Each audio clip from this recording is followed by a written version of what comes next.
What's going on, everybody, and welcome back to a brand new episode on my channel. As always, I'm Jay, and of course I am met with my friend Zach, as you guys all are familiar with. How's it going, Zach? Going pretty good, man. How about yourself? Not too bad, not too bad. I love how our mindset was all about Power Rangers, boy. This was not planned. This was not planned. It just happened. I swear to God. We're two stylish mofos. It's morphin' time, bitch. But anyway, guys, today we're going to be talking about the recent release of Mission Impossible 6, aka Mission Impossible Fallout.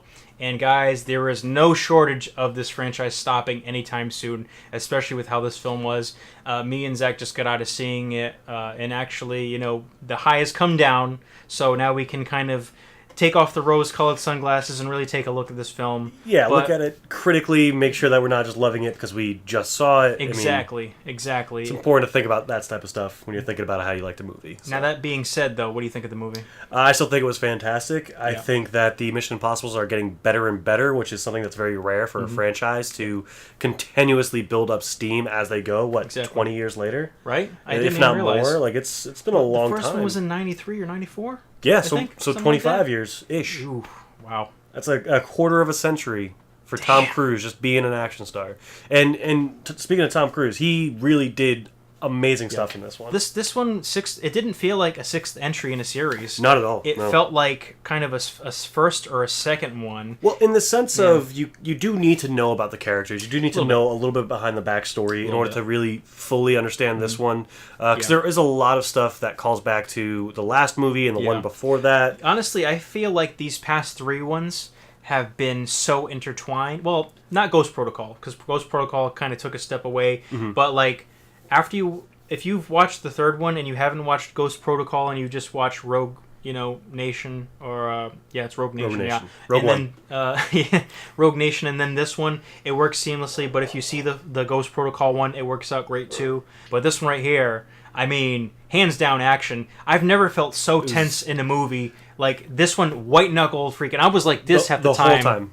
The whole time, and then something happens, and then they got to do something else, and you go, "Oh, what are they doing next?" Yep. And then they do it, and then they do the next thing, and they do the next thing, and then you're just like, this movie, it doesn't feel like you went a long time. Yeah. But it's 2.5 hours, and you leave, and you're like, where did the time go? Exactly. It's 2.5 hours, but it felt like an hour-long, like, extravaganza. The action in this, though, it does not leave you wanting, like, you like car chases, that's in here.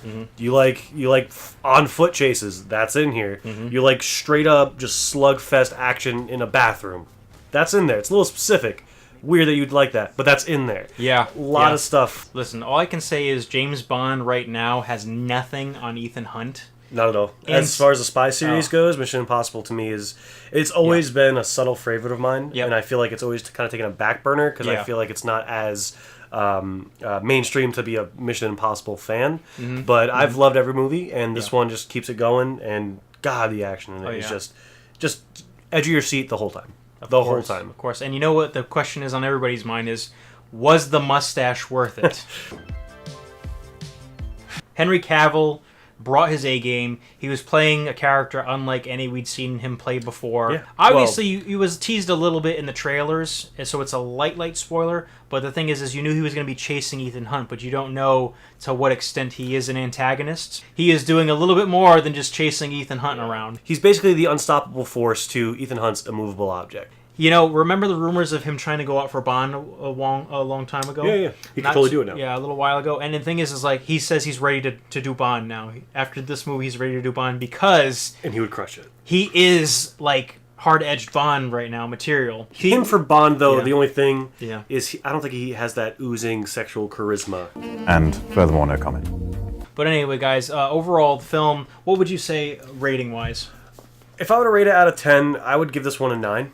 Yep. I would say that's a fair grade. I don't do decimals. I think that's stupid. Yeah. It's neither a 9 or it's a 10. Well, mine's a 9. Don't take this as a ball buster here, but a solid 8.5. Because again, we just got out of it. We're still kind of coming off the high, but it does have rewatchability. It does have intensity. Absolutely. There are things that you'll have to go back and watch the film for just to kind of get the little nuances. There are some great callbacks to the previous iterations in the series, and there's some trickery and some spy stuff that they foreshadow and kind of bring back in the other, from the other films and whatnot.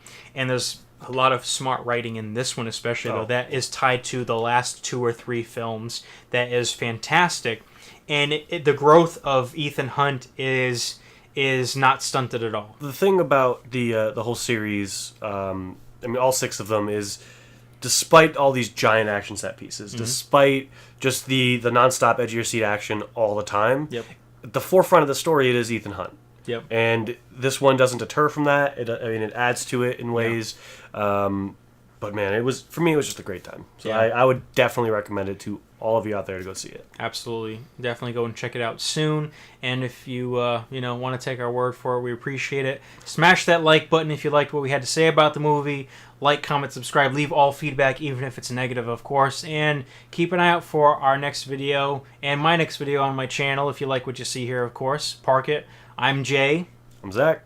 And take care, guys.